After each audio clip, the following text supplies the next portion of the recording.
こんにちは。心理療法、それから音楽療法家の浜翔こと橋本翔太です。女優の芦名さんがお亡くなりになりましたね。心からご冥福をお祈りいたします。芦名さんはですね、私地元福島県でね、同郷で、隣の市郡山市出身で、妹がねすごいファンで、兄弟してすごいびっくりというかね、残念というか、そういう気持ちでいるんですけれども、今回ねメディアの報道なんかでも、ファンの方がね特に怒っていて、私も本当にそうだなと思ってこの動画を撮ってるんですが、結局なんか憶測でね、恋愛のもつれなんじゃないかとか、あと前のね三浦さんの時もそうなんですけど、家族の問題なんじゃないかなんていうふうにね、原因、自分から命を絶つことになった原因とか理由を外野が探してるっていう印象を受けて、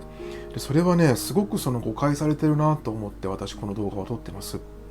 で今まで何度もね、その自殺とか死にたい気持ちについてどうしていったらいいかっていうことをね動画に撮ってきてます。で今日お話ししたいのは、死にたい気持ちになっている人、自殺まで追い込まれてしまっている人っていうのはですね、何か原因があって、その結果死にたい気持ちになってるっていう考え方をするんじゃなくて、死にたい気持ちが先にあります。死にたい気持ちが先にあって、その結果周りの問題に反応してしまってるっていうふうに考えてほしいんです。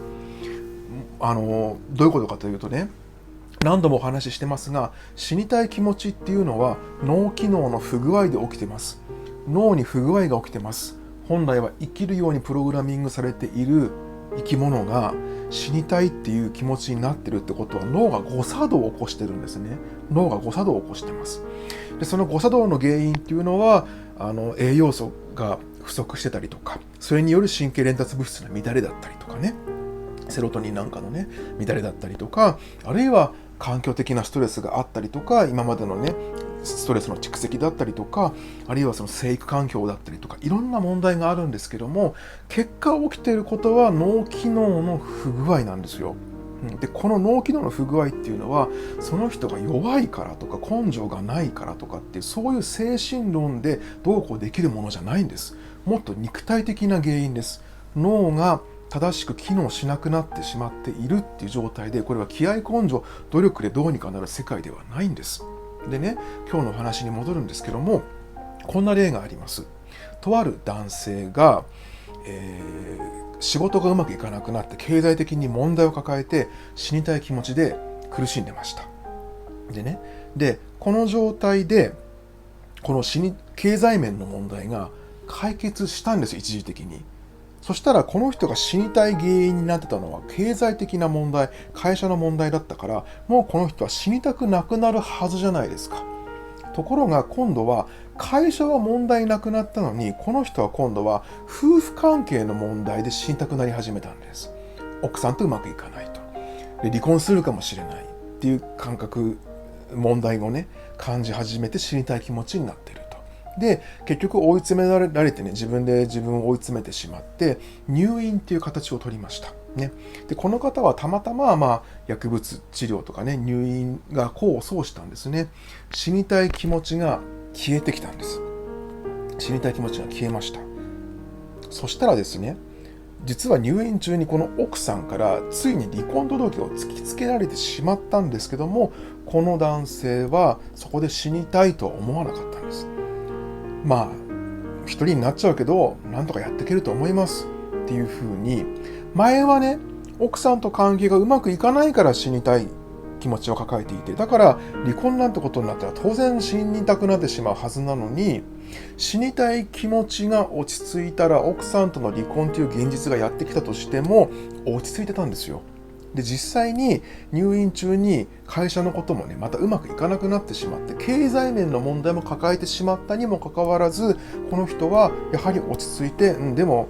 元気だったらねなんとかまたやり直せますからっていうふうに言ったってことが、そういう事例としてあるんです。でこれは他のね方にも共通してるんですけども、何か原因があって死にたい気持ちが湧いてきてるんじゃなくて、もともとこの死にたい気持ちがあって、脳機能の問題があっってその上で問題に反応してるんです。だから経済的な問題が解決してもこの死にたい気持ちがここにある限り今度は違う問題に反応してそれが原因で死にたくなります。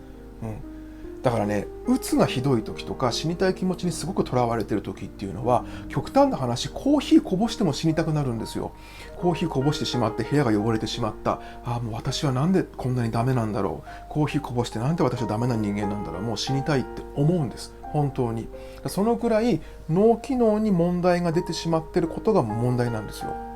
ところが何か原因があるから死んでしまうんだって思ってる人たちは今回のマスコミみたいになんか理由探しをし始めるわけですよね。実は男女間に問題があったんじゃないかとか、実は家族間に問題があったんじゃないかって。特にね、今回三浦さんとか芦野さんはすごく活躍されていて、これからますます活躍されていくと注目を浴びている方ですから、仕事面、キャリアの面でも問題ないし、当然経済面でも問題がないですよね。だからそうやってなんか恋愛の問題なんじゃないかとか家族の問題なんじゃないかってこう騒ぎ立ててるわけですけれども、もうそういう発想自体がそもそも間違ってるってことです。だからよくね、経済的な問題があるから自殺に追い込まれてしまうんだとかね、その人がもしも10億も20億も持ってたら死ななかったはずだなんていうふうに言う人もいるんですけども、それもある意味間違っていて、経済的な問題があるから死にたい気持ちが消えるっていうそういうシンプルな話ではないんですよ。いろんな原因があって脳が不具合を起こして死にたい気持ちが発動してしまったら、この死にたい気持ちの発動を抑えていく、ここを回復させていかなきゃいけないことが、ここを回復させていくことが大事なんですよ。その周囲をどうにかしようとすることじゃないんです。もちろんね、適応障害って言ってある一定の環境においてね、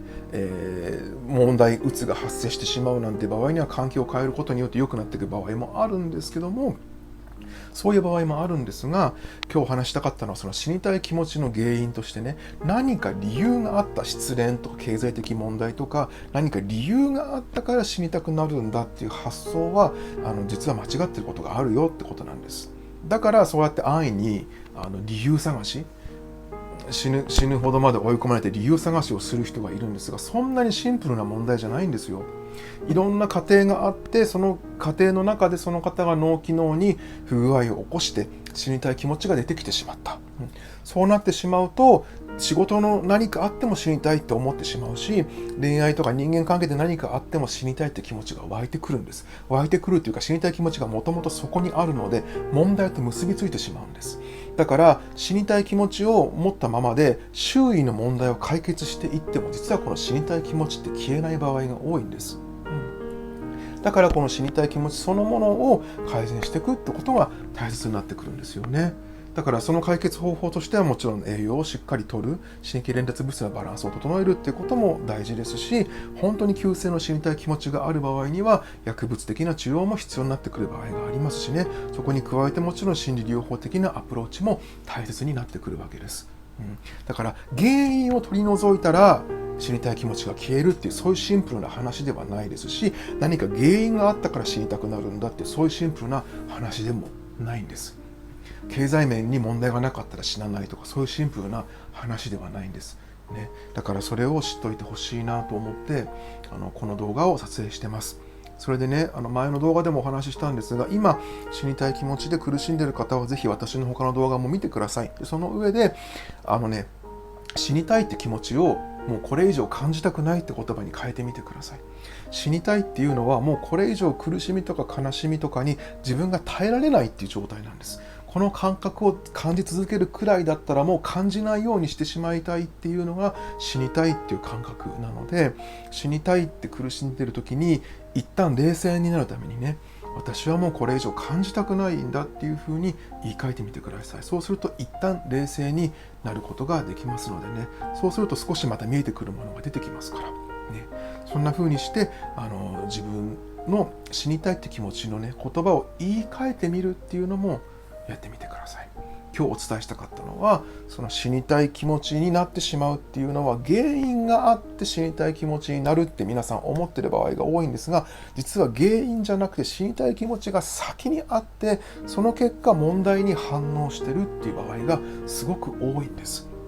でこれを皆さん知っといてほしいんですね。これは心理カウンセラーとかの方も知っといてほしい話で、問題を解決することにフォーカスしがちなんですけど、そうじゃなくてね、この子にあるこの死にたいっていう大元の気持ち、脳の不具合をどうにかしていくってことがすごく大切になってくるんだよってことをね、知っといていただけたらと思います。